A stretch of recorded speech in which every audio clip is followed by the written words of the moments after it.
Friends, hello everyone. Welcome to our channel. In this video, I will tell you and show you how you can fix the error if an application on iPhone cannot be deleted.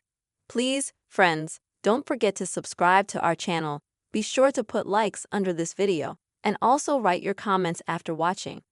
So, let us get started with you. First of all, friends, let me show you how such an error can look like.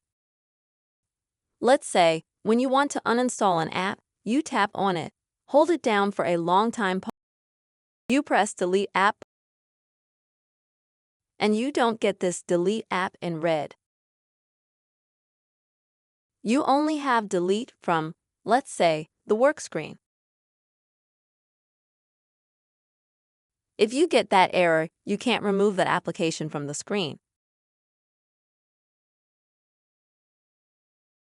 Then I will show you now how you can fix this error.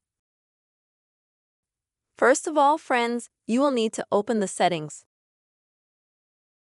and then scroll down to the bottom. And here you will find the option Screen Time. Next, you will need to scroll down here as well and find the option Privacy and Content Controls.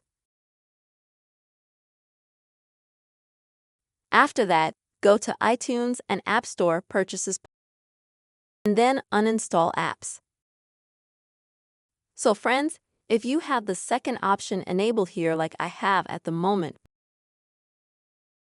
where you have it set up that you can never delete an app,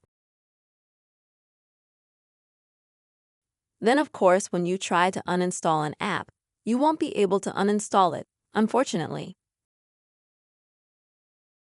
So you'll need to switch to the first option here, which is delete always. And now friends, when you close the settings, when you go back and let's say you try to delete an app, you're gonna see this uninstall app feature again. Now this is the way, friends, you can easily fix the error. The iPhone app cannot be uninstalled on iPhone. I really hope this video helped you and was helpful. Please don't forget to subscribe to the channel. Make sure to put your likes and also write comments. See you, friends!